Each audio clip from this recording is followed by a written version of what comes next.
உங்களுக்கெல்லாம் தெரியும், பழைய காலத்தில் நீங்கள் ஜிஹெச்சுக்கு தான் போவோம். அப்போல்லாம் ப்ரைவேட் ஹாஸ்பிட்டல் இல்லை. அந்த ஜிஹெச்சுக்கு போனோம்னா ஒரு சிவப்பு கலரில் ஒரு பெரிய ஜார் வச்சுருப்பான், கண்ணாடி குடுவை. அதுக்குள்ளே ஒரு சிவப்பு கலர் மருந்து ஒன்று வச்சுருப்பான். அந்த சிவப்பு கலர் மருந்து தான் எல்லாத்துக்கும் சர்வரோக நிவாரணி.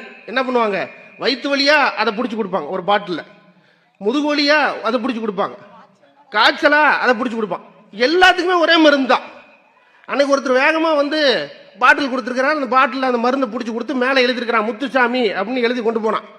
கொண்டு போய் குடிச்சுட்டு என் வயிறுலாம் எரியுது, கண்ணெல்லாம் இருட்டுது, எனக்கு என்ன நடந்துச்சுன்னு தெரியல, உயிர் போக போகுதுன்னு ஓடி வந்தான். திரும்ப டாக்டர் வாங்கி பார்த்தார். என்ன பண்ணுது, கண்ணு இருட்டுது, வாய் பேச முடியல, மூச்சு வாங்குது, என்னமோ ஒரு மாறிக்குது. பாட்டில் வாங்கி, உன் பேர் என்ன, கனகராஜ், முத்துசாமி அடிச்சார், கனகராஜ்னு எழுதினார், எடுத்துட்டு போ. இப்ப கூடி எப்படி இருக்குது? இப்ப நல்லா இருக்குது. மருந்து ஒண்ணுதான், ஒரே மருந்து தாங்க, மனசு தான்.